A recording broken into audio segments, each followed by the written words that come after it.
नमस्ते दोस्तों। जैसा आपको पता है कि अमेरिका ने, ट्रंप ने इंडिया के ऊपर 50% का टैरिफ लगाया।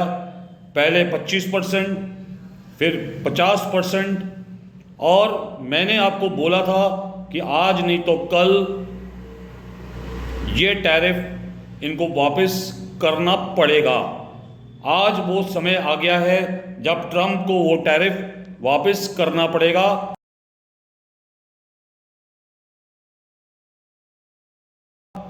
तो फाइनली हमारा जो आज का टॉपिक है यही है कि Trump has to pull back tariff. Trump को अपना टैरिफ पुल बैक करना पड़ेगा। नमस्ते दोस्तों, myself doctor Ajay Bhatia from IMS academy. आज हम बहुत ही इम्पोर्टेंट टॉपिक पे बात करने वाले हैं कि ट्रंप अपने टैरिफ को वापस लेगा, जो हमने पिछली वीडियोस में भी बोला था। ये टॉपिक एक ट्रेंडिंग टॉपिक है जो वर्ल्ड कंट्रीज में आपस में बातचीत हो रही है। क्या ट्रंप अपना 50% टैरिफ वापस लेगा? ट्रंप के टैरिफ ने पूरी दुनिया को हिला दिया, और अगर आज वो वापस ले रहा है तो ऐसा क्यों, या ले सकता है तो ऐसा क्यों, और इसका हमारी इंडिया पे, भारत पे इसका क्या इफ़ेक्ट आएगा, आज इस टॉपिक पे हम बात करेंगे। ट्रंप ने 2024-25 में इंपोर्ट पर हैवी टैरिफ लगाने का प्लान अनाउंस किया था 50% तक, और जो अब लागू भी हो चुका है। उनका टारगेट था कि अमेरिकन मैन्युफैक्चरिंग को प्रोटेक्ट किया जाए और अपने ट्रेड डेफिसिट को कम करना चाहते थे। अमेरिका वन वाली पॉलिसी को लेके आना चाहते थे, लेकिन ग्लोबल सपोर्ट चेन और इन्फ्लेशन प्रेशर ने US इकोनॉमी पर भी इम्पैक्ट डाला।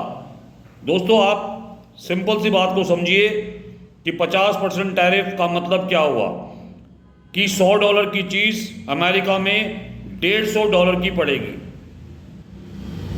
इससे एक्सपोर्ट कम होगा इंडिया से। ठीक है, इंडिया पे भी इसका इफेक्ट आएगा, पर हमारी अमेरिकन इकोनॉमी पे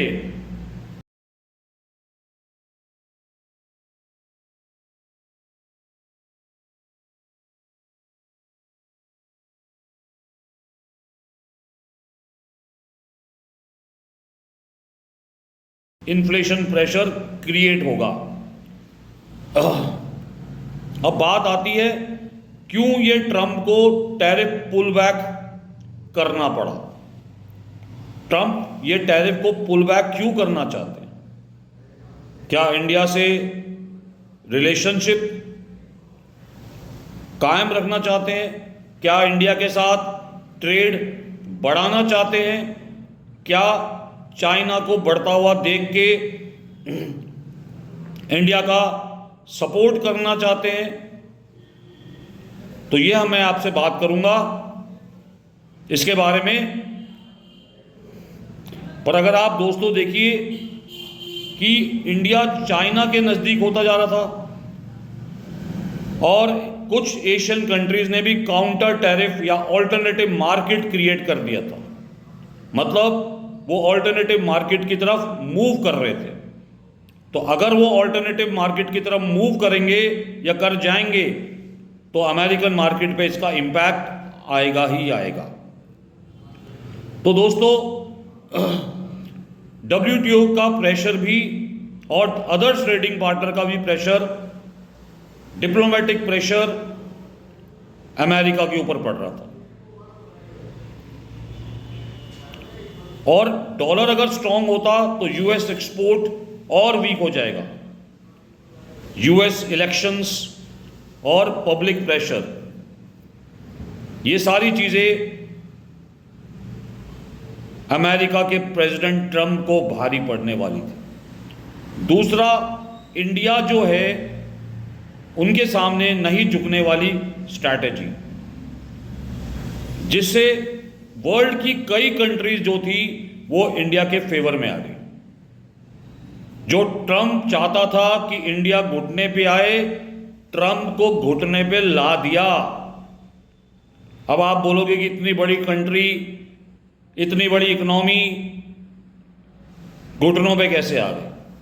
आप तो बोलोगे ऐसा हो ही नहीं सकता कि इतनी बड़ी इकोनॉमी जो है वो घुटनों पे कैसे आ सकती है। दोस्तों, कितनी बड़ी भी इकोनॉमी हो, वो कुछ ना कुछ पार्ट अपने रिसोर्सेज का दूसरी कंट्रियों पे डिपेंडेंट होती है।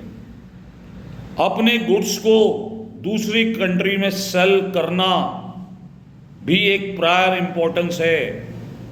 मतलब एक्सपोर्ट, वो भी चाहते हैं कि हमारा प्रोडक्ट वर्ल्ड वाइड जाए, जिसमें इंडिया एक बहुत बड़ी मार्केट है दोस्तों। और अगर हमारा प्रोडक्ट, इंडियन प्रोडक्ट्स अमेरिका में महंगा हो जाएगा और अगर हमने काउंटर टैरिफ लगा दिया तो अमेरिकन प्रोडक्ट्स भी इंडिया में नहीं बिकेंगे। क्यों? क्योंकि ये diplomatic, technical, technological, economical strategy हो सकती है, फाइनेंशियल स्ट्रैटेजी हो सकती है।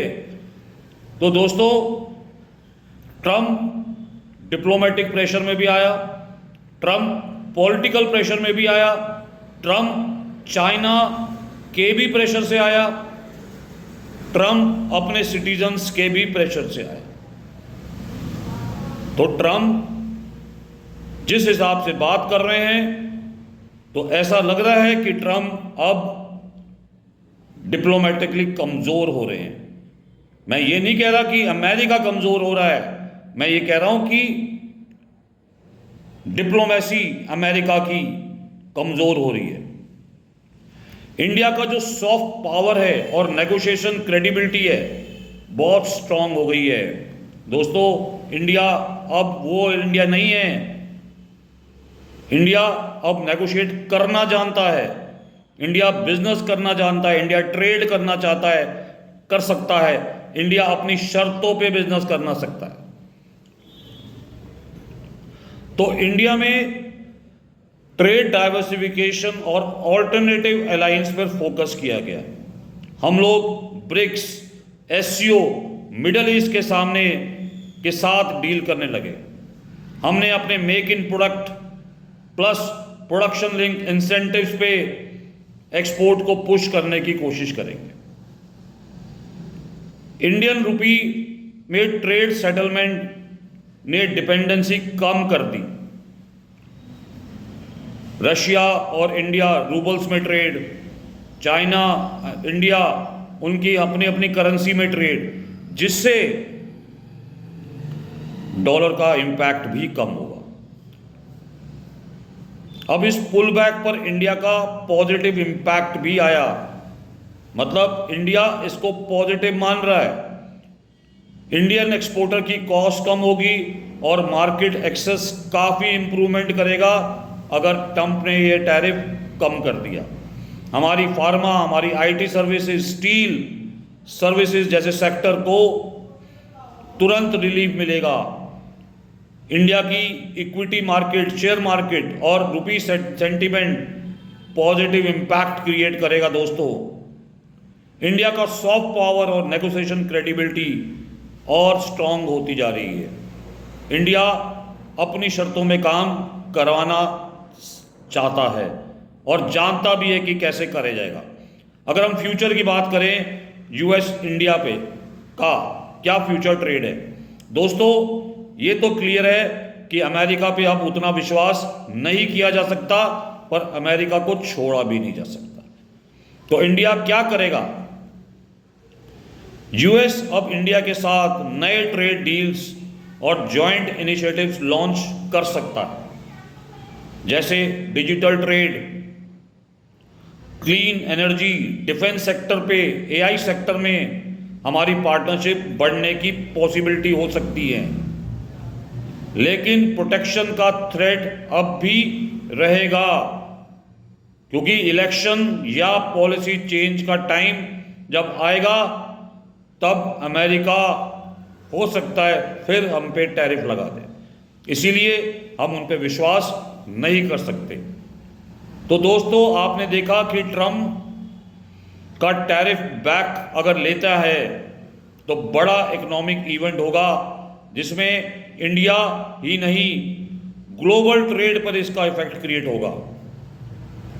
आपको क्या लगता है कि यूएस कितनी जल्दी इस टैरिफ को वापस लेगा और इस ट्रेड में इंडिया क्या स्ट्रांगली काउंटर कर पाएगा? आप कमेंट करके बताइए और इस चैनल को सब्सक्राइब करना मत भूलिए। इस टाइप की करंट इकोनॉमिक एनालिसिस हमारी ही वीडियो में आपको मिलती है। दोस्तों, पॉलिटिकल आप बहुत सारी न्यूज़ें देखते हैं, बहुत सारे चैनल्स हैं, बहुत सारी यूट्यूब वीडियोस हैं जिसमें आप पॉलिटिकल चीज़ों को एनालाइज करते हैं, बट इकोनॉमिक एनालिसिस किसी भी कंट्री की फाउंडेशन होती है, वो उसका बेस है। और जब तक इकोनॉमिकली कोई कमज़ोर रहेगा या इकोनॉमिकली स्ट्रांग रहेगा तो उसी पे कंट्री की इकोनॉमी चलती है। तो हमारी एनालिसिस दोस्तों मोस्टली इकोनॉमिक एनालिसिस होती है, हम पॉलिटिकल एनालिसिस के बारे में कम बात करते हैं। फिर भी आप सजेशन में बताइए कि हमको पॉलिटिकल एनालिसिस या इकोनॉमिक एनालिसिस या दोनों का कॉम्बो लेके चलना चाहिए या इंडिविजुअल लेवल पे हमको अपनी इकोनॉमिक एनालिसिस पे वर्कआउट करना चाहिए। दोस्तों, ये सारी एनालिसिस हमारी एक रिसर्च के थ्रू है और जिस हिसाब से हमको पता चलता है उस हिसाब से हम आपके सामने इसको रखते हैं। Thank you very much. Please like करिए, शेयर करिए, सब्सक्राइब करिए IMS एकेडमी।